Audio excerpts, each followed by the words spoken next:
তো ঢাকায় যে ধরনের উন্নয়ন প্রকল্প, ফ্লাইওভার, এক্সপ্রেসওয়ে ইত্যাদি ইত্যাদি আমরা দেখেছি, সেই পরিকল্পনাগুলো যে খুবই অ্যাডহক ভিত্তিতে হয়,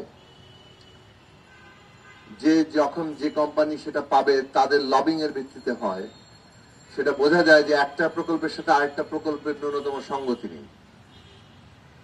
মেট্রো রেল আটকে গেল বাংলাদেশ ব্যাংক পর্যন্ত, কারণ এটা অন্য একটা প্রকল্পের সাথে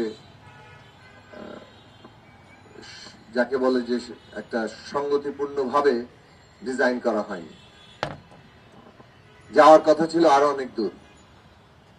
তো কোনটা অগ্রাধিকার, কোনটা কি, এই সমস্ত জায়গা যেমন আমাদের আগের প্রকল্পগুলোতে আছে, তেমনি ঢাকা শহরে আমরা দেখেছি কিভাবে উদ্যানগুলো দখল হয়ে গেছে।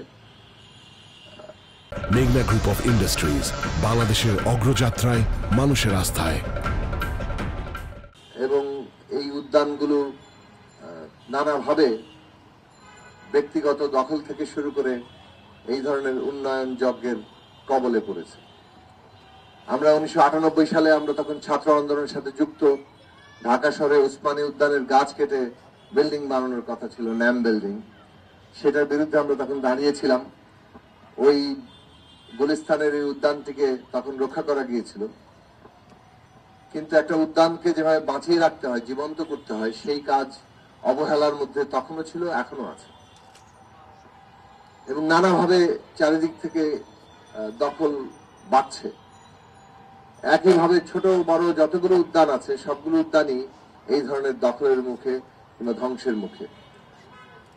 ঢাকা ক্রমাগত বাসের অনুপযোগী হয়ে পড়ছে, কিন্তু স্ট্রাকচারের পর স্ট্রাকচার কেবল উঠছে, একটা কংক্রিটের শহরে পরিণত হচ্ছে। এই শহরে মানুষ ভবিষ্যৎ কিভাবে থাকবে তার কোনো চিন্তা যেমন নেই এই শাসকদের।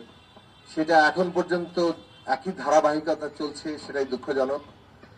অভ্যুত্থানের মধ্য দিয়ে একটা নতুন সরকার এসছে, তাদের সমস্ত প্রকল্পকে নতুন করে ভাবা দরকার, পরীক্ষা নিরীক্ষা করা দরকার, এবং প্রাণ, প্রকৃতি, পরিবেশকে অগ্রাধিকার দিয়ে তার সুরক্ষার ভিত্তিতেই সমস্ত প্রকল্পকে নতুন করে সাজানো দরকার।